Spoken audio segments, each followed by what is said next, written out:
Hey people, what's going on?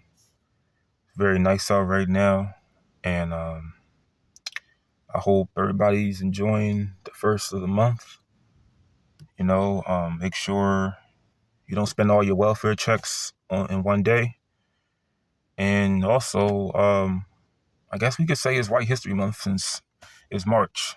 I don't know, maybe, but if you could tell, I'm not wearing my signature hat, and that's because I'm more comfortable not concealing my hair.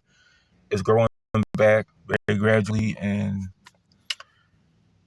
pretty soon it's gonna go back to the form that I like it in, my afro. So I'm going to take better care of it this time. With that being said, in this video, I want to talk about something very personal, and I want to reveal a lot about myself. I wanted to explain to you why I don't have a relationship with my father. So here we go.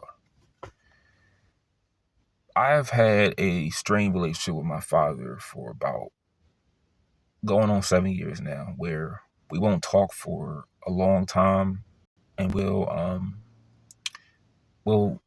sporadically talk if it's like a holiday or birthday, Father's Day. But as of lately, I decided around, I think like August of last year, I decided to just end the relationship because I just saw that it was just a communication comprised of text messaging,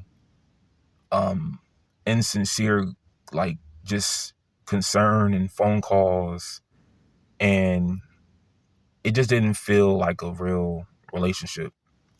I found out of both parents, and some people may agree, that the father is always the hardest to form a bond with because men are not meant to be emotional like women. And that's why I'm gonna say I'm gonna reveal a lot about myself in this video. Um,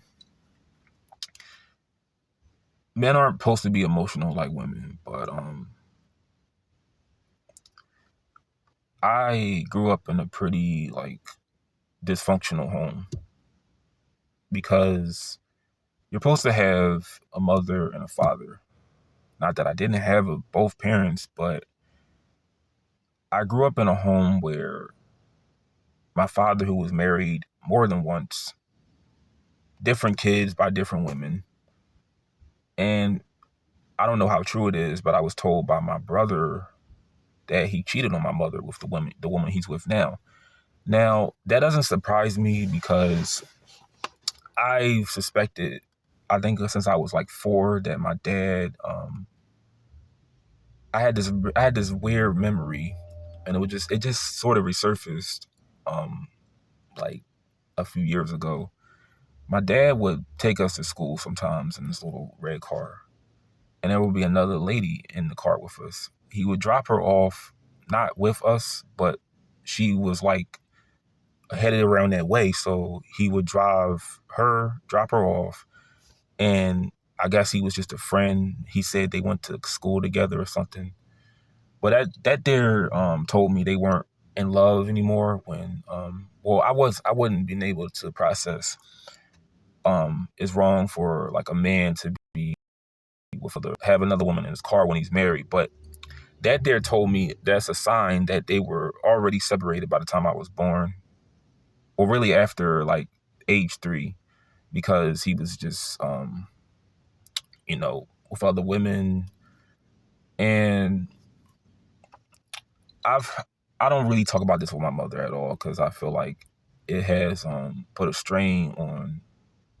I don't think my mother is mentally ill at all, but I remember my aunt was saying that she was hurt by it and it took her a long time she was really bitter by it. And, I feel like this. I am over like just certain family that I don't really fuck with anymore. I'm over with just them. Like I can come to terms with this is who they are. We were just like kids, and we were like roommates together. We had no choice but to be together. So this is why we were talking. And as adults, we don't really fuck with one another. But I can move on.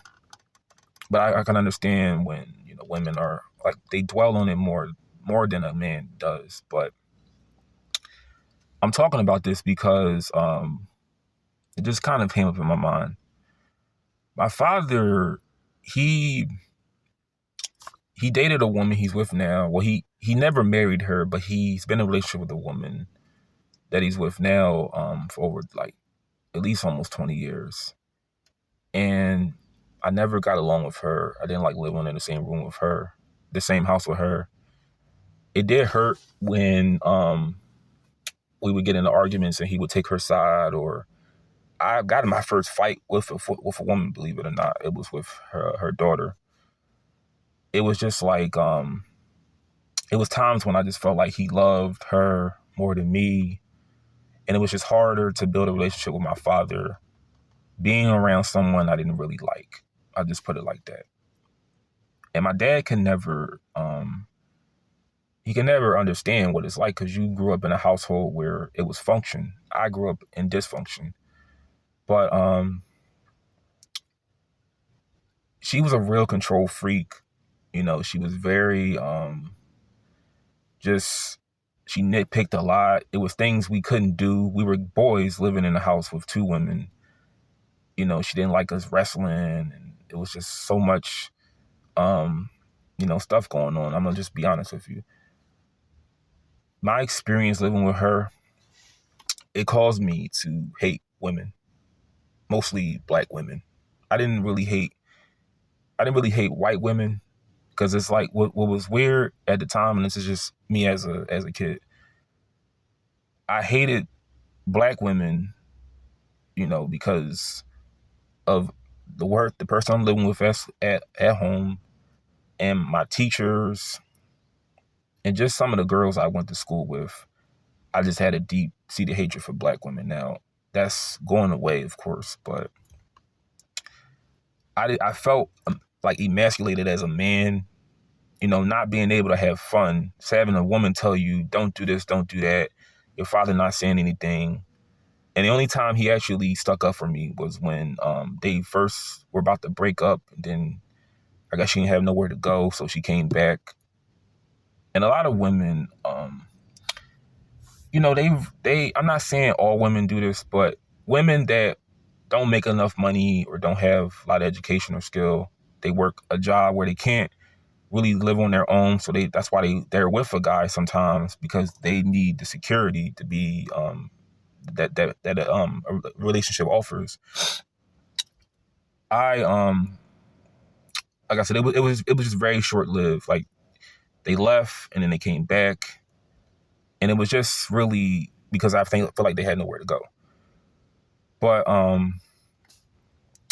like I said, if my dad just had it where it was just me, my brother, and him, I felt like things would have been a lot different. We would have had a better relationship. It has always been strained because of that. You know, as of now, like I said, I'm the one that ended the relationship because I just felt like it wasn't really real at all. It was just sort of just like, I really personally feel we both have a hatred for one another, but we don't really say it. We don't really say it to each other's face. But it's true. The people who are closer to you that let you down, that hurts the most. But I've learned to just accept things for what they are and do my best to move on.